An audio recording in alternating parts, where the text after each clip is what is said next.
One of my high school graduation gifts was a book titled 2000 Most Challenging and Obscure Words.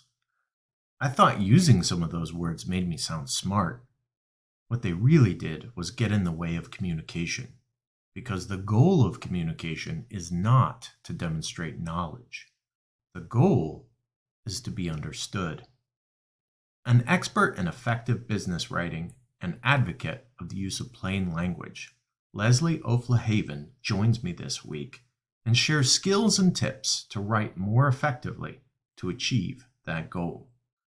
We touch on the bite, snack, meal online writing format, the importance of writing skills in customer service, how different written channels affect communication strategies, when to use passive voice and when to use active voice, blowing up a writing myth, and plain language, what it is and why to use it.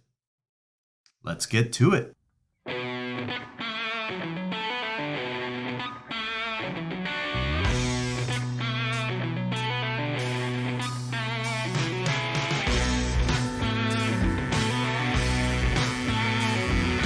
Welcome to Next in Queue, the podcast for contact center and customer experience professionals.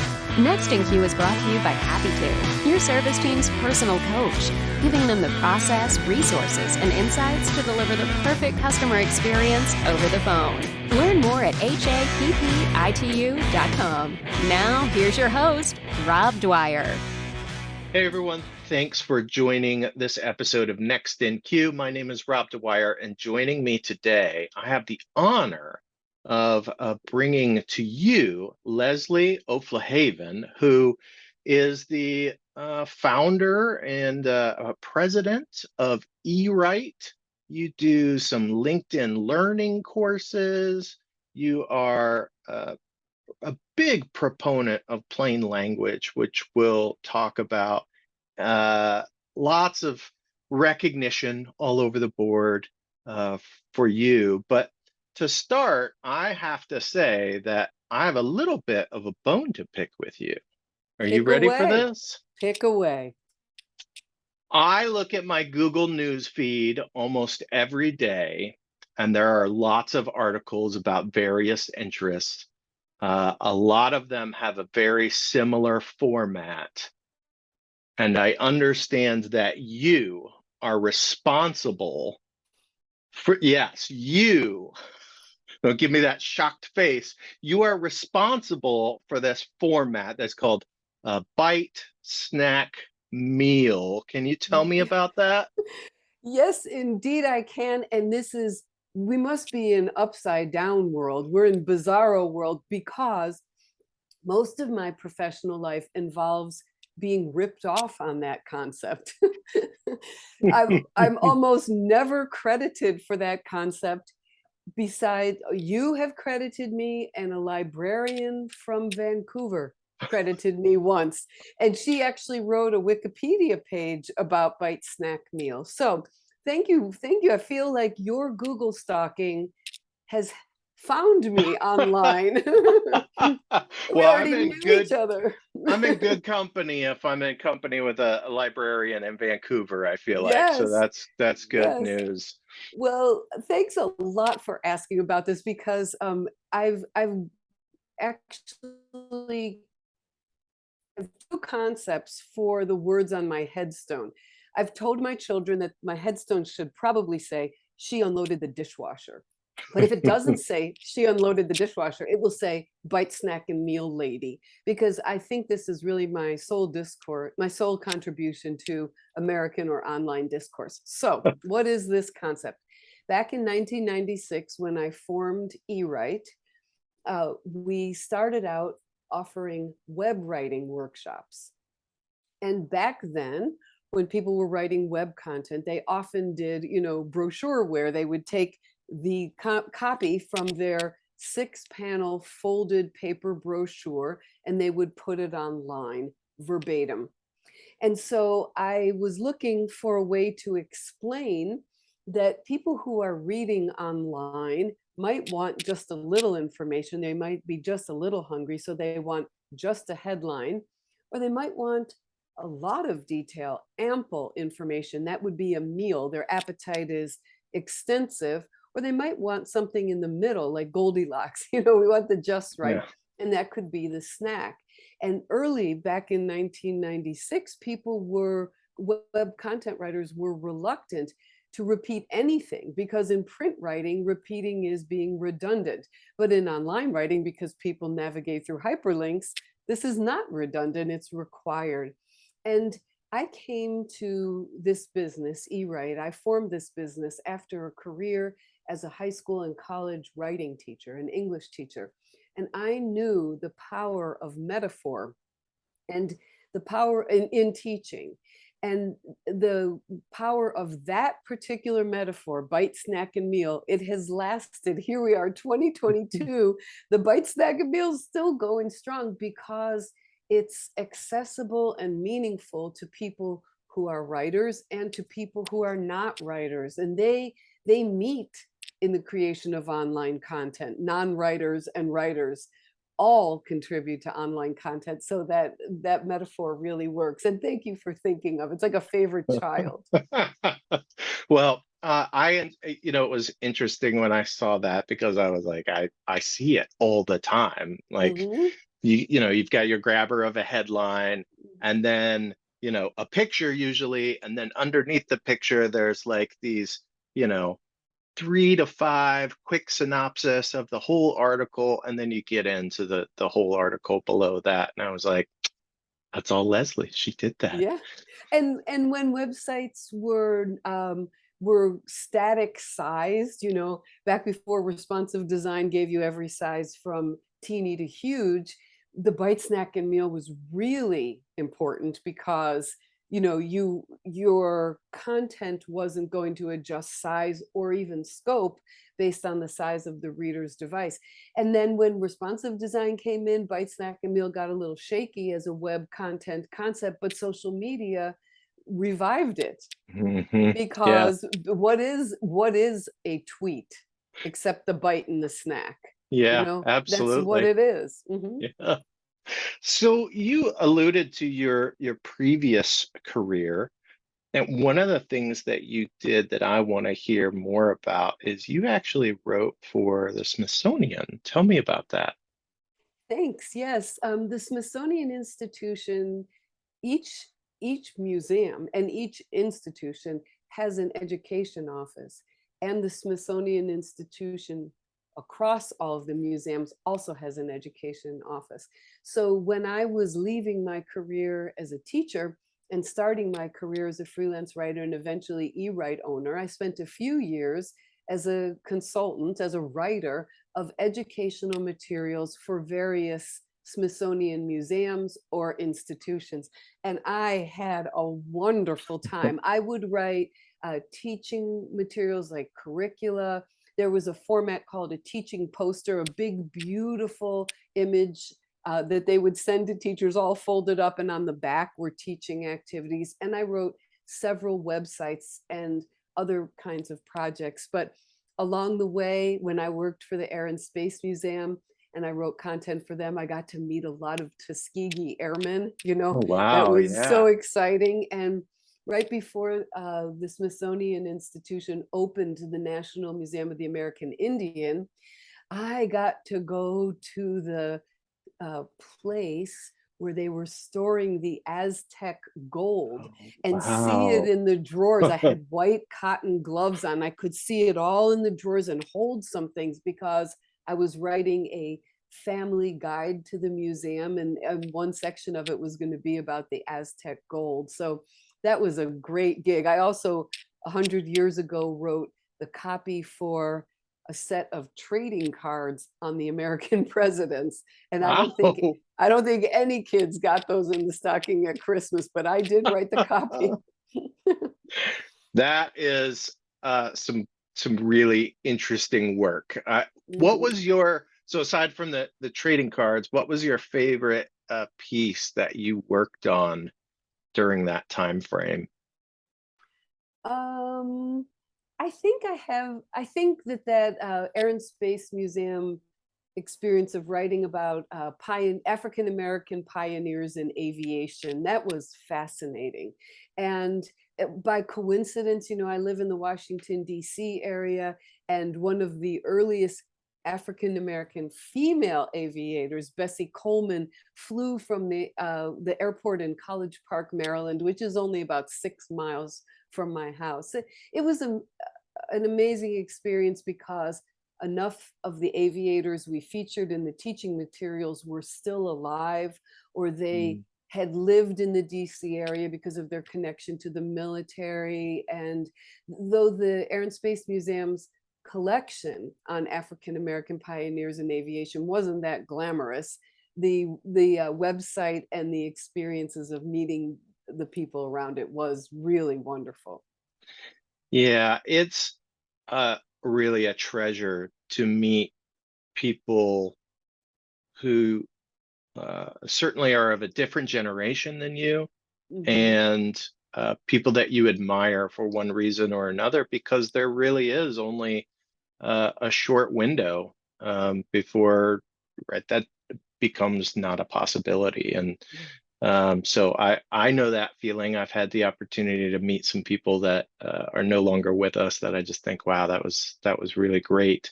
And that sounds like you had a really wonderful experience doing that. I did. Well, I know it's shocking, but I didn't bring you onto the show to talk about the Smithsonian, even though I definitely wanted to talk about the Smithsonian. Your work today with eWrite and the things you do on LinkedIn, and other social media channels as well. You are certainly all over Twitter as well, I know. You are all about writing skills, and one of the things that I think is really important for the people that I talk with is customer service writing. So can you talk to us about why writing skills in particular are so important in customer service today? Yes, I'd be glad to. I mean, the channels by which we deliver customer service, the last 15 years has been the story of adding one written channel after another. Yeah. Letters predate the last 15 years, and so do faxes, but the last 15 years have gone from chat to social media to messaging and SMS, if you want to treat it separately. And I call AI assisted or chatbot assisted customer care a kind of a form of live written customer service, because so few of the interactions with a customer care chatbot are satisfactory that mostly the chatbot is kind of like an irritant, like a customer service mosquito that you have to allow to bite your forearm 4 times before you can get what you need. And that is often live written customer service with a live agent. So customer writing skills are so important in customer service because so many of the channels we deliver service in are written. Yeah, absolutely. Can we talk a little bit about the channels? So, before we got together, I was looking at kind of some of the things that you were just talking about, like what's happening percentage-wise, customers and channels, and people still use voice, right? The pick up the phone, right? That's still for the majority of people, it's the preferred method. 93% of customers use voice at times, right? Not every interaction, but email, the old guard of the written channel, I think, that's 98% of customers say they use email, but social 71%, live chat 81%, SMS 78%, right? So a lot of people are using those written channels, and obviously there are a lot more written channels.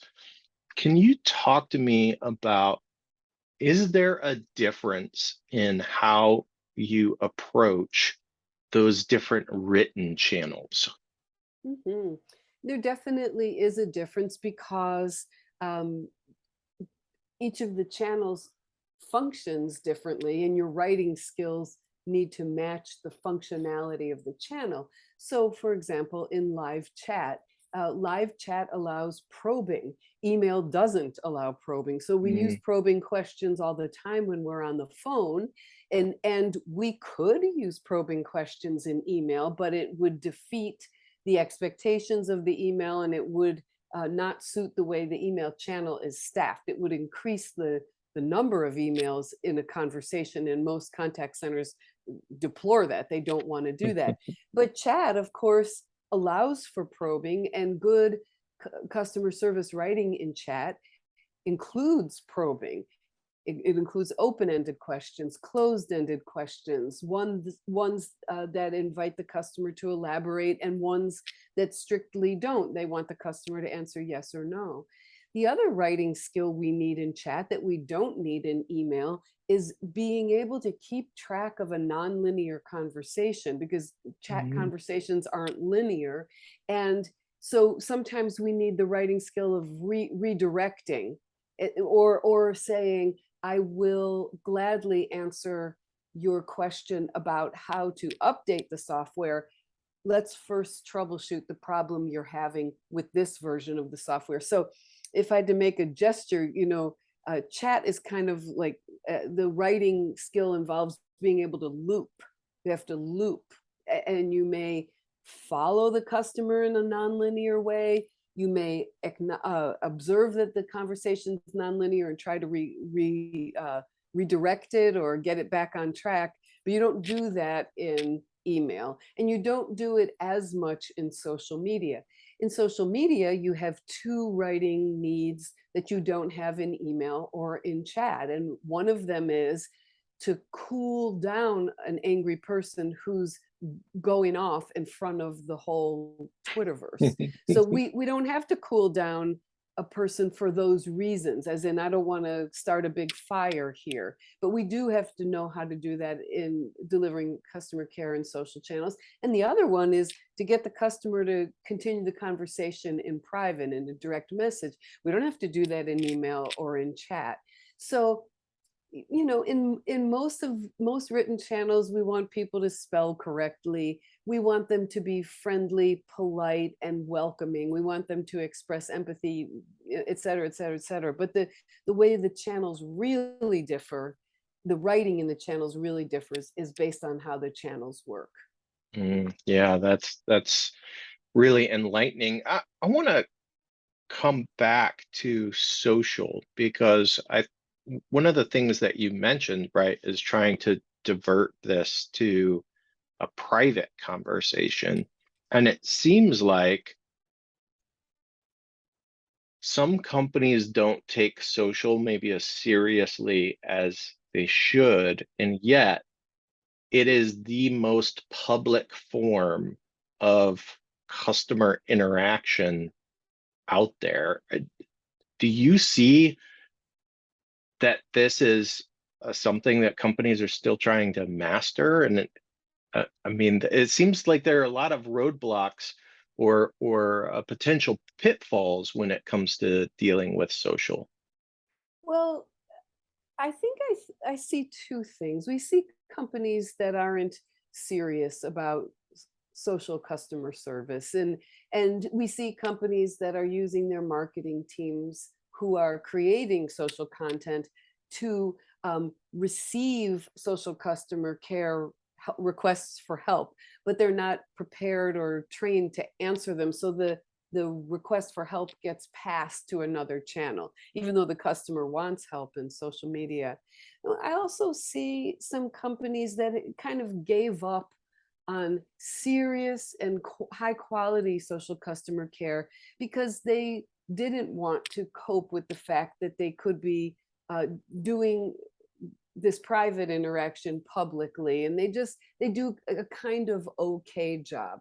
But that's not true across the board. There are companies that are doing excellent work in social customer care, and it's been around so long that I mean, for goodness sakes, there's nothing new about social media and delivering customer care in those channels. Even the proliferation of channels, even TikTok, social customer care, that kind of thing. The contact centers should be like, yeah, we've done it, doing it again. I mean, they should be blasé about adding those channels. They don't work that much differently from the channels we're familiar with, like the oldest channels like Facebook and Twitter should be accommodating.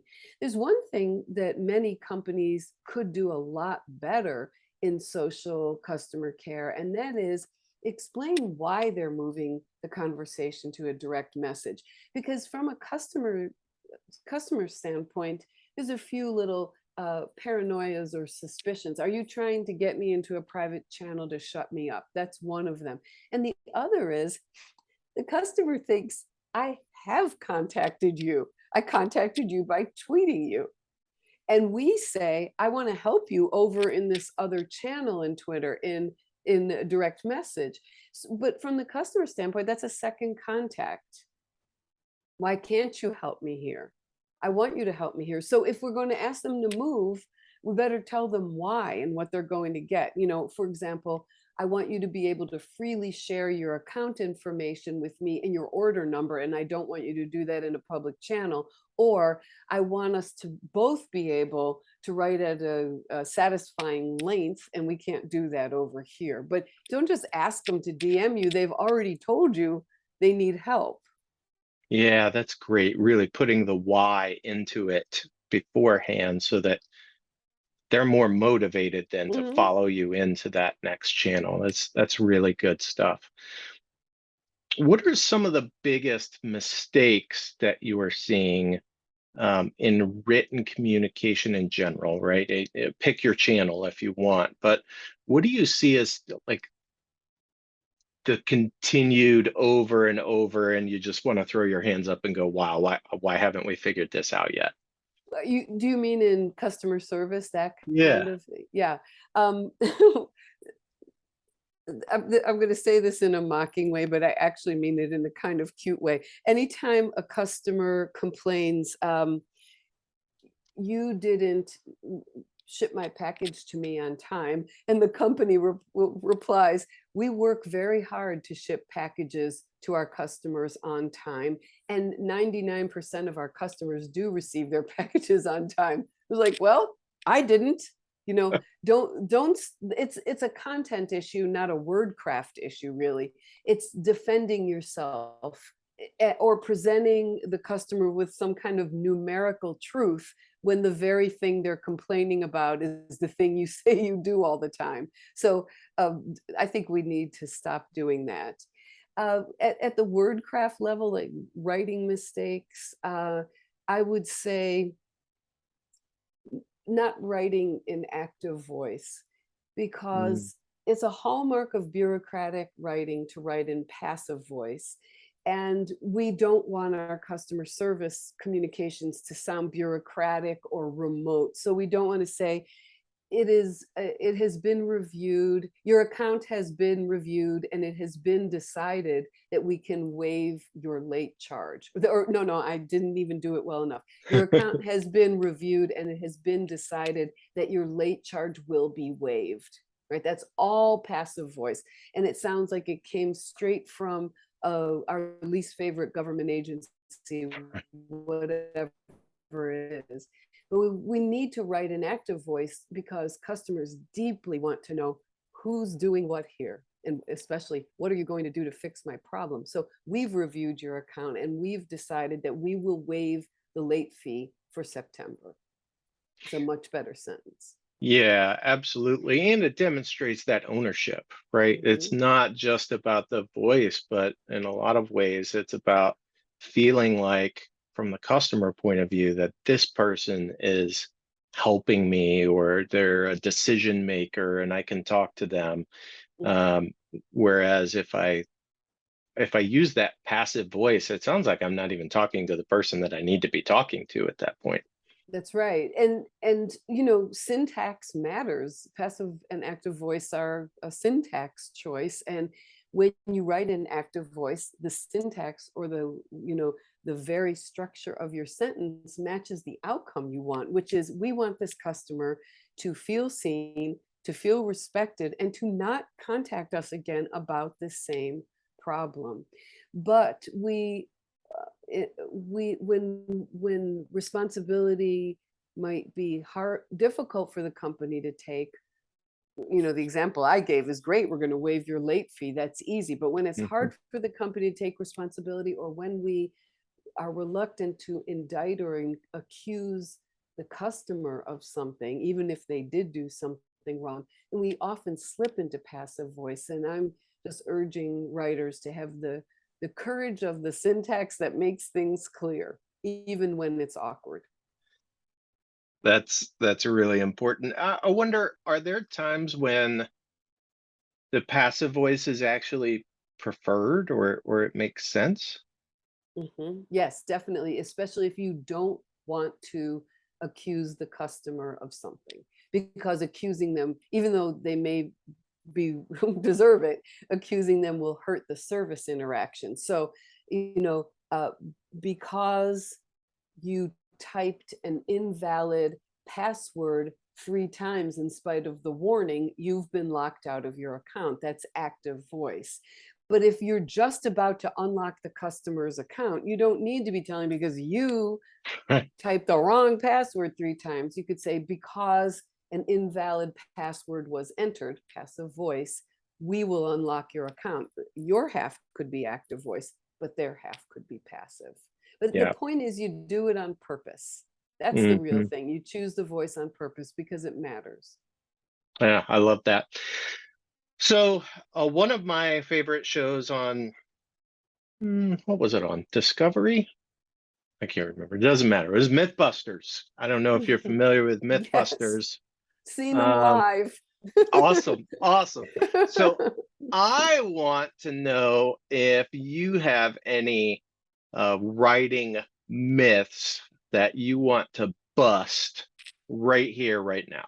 I do. And if I just wish I had something like a giant gun, I could blow it up or something. If we're you gonna and go, Adam, okay. Yeah. I know who your favorite is. I got it. If it's going to be MythBusters, I'm going to explode something. But no, I thought about this, and I'm glad you're asking me this question. The myth that I would like to blow up is that writing well is a knack.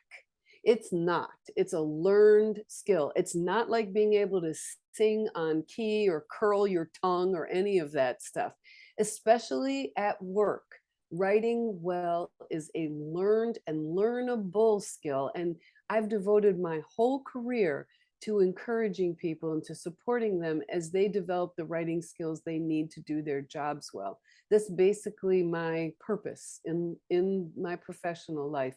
And so I want people who have not thought of themselves as good writers, or whose writing responsibilities have changed drastically and they're struggling with the new set of responsibilities, or who have language-related learning disabilities like dyslexia, and for whom easily producing clean, streamlined sentences requires a lot of effort, or will never be easy. I want to encourage them.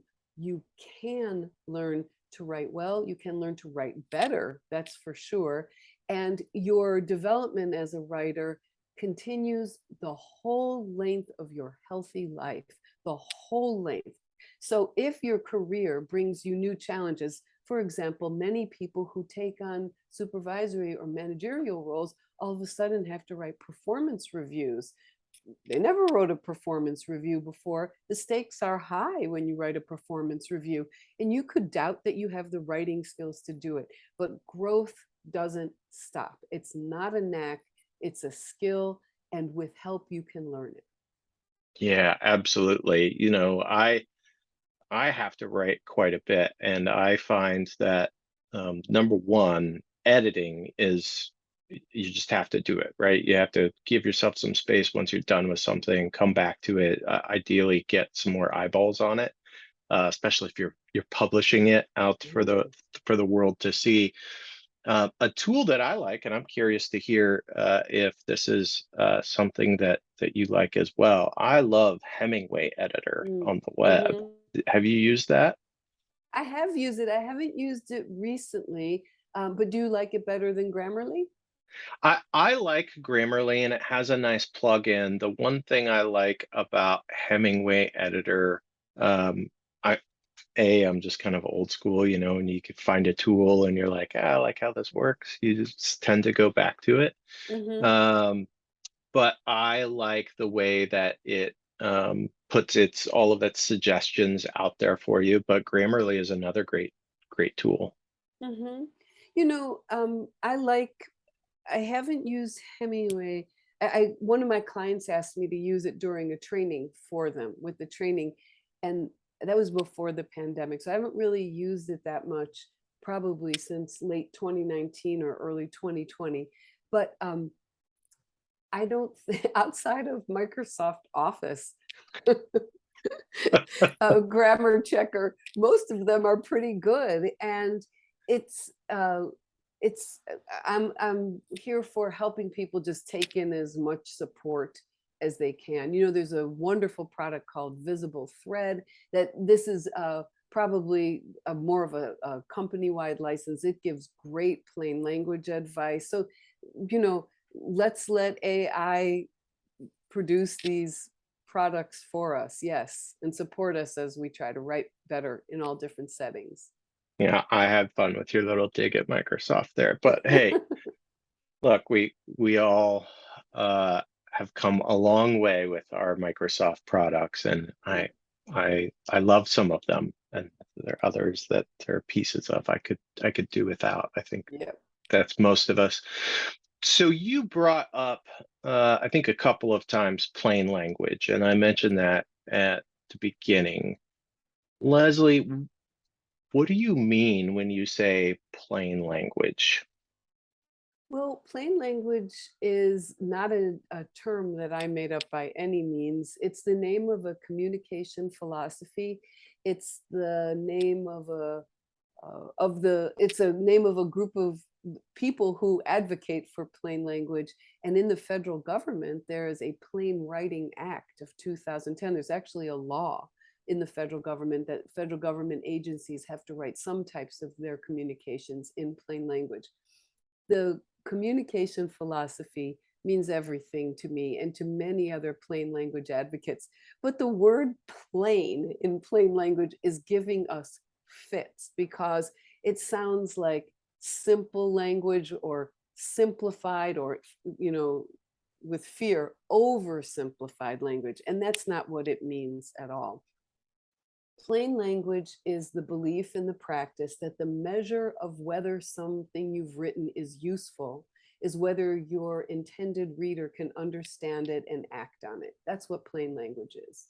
It's a beauty is in the eye of the reader, the beholder, and that the writer must flex so the reader can understand. That's what plain language believes mostly. And there's all kinds of flexes. So sometimes you need to adjust the complexity of your technical language.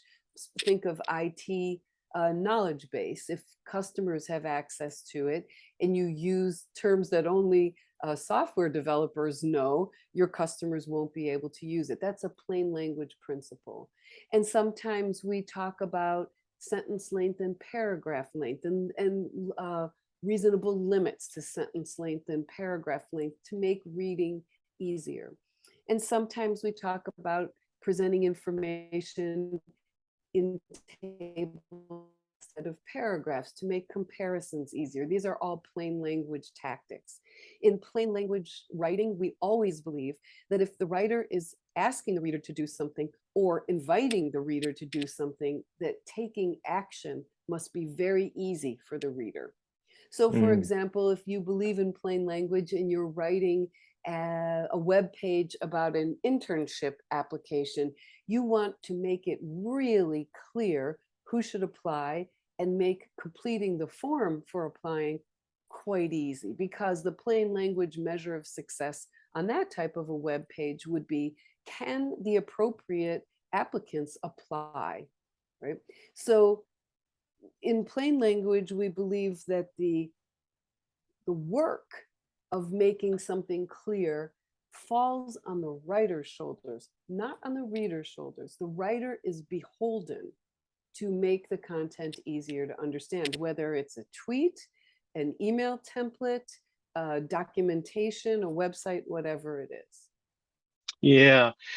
I've really come around to this, and I have to admit, when I think about my younger self, I really prided myself on at times being verbose Erudite. and yes, using words that maybe not everyone understood because I thought it made me sound smart.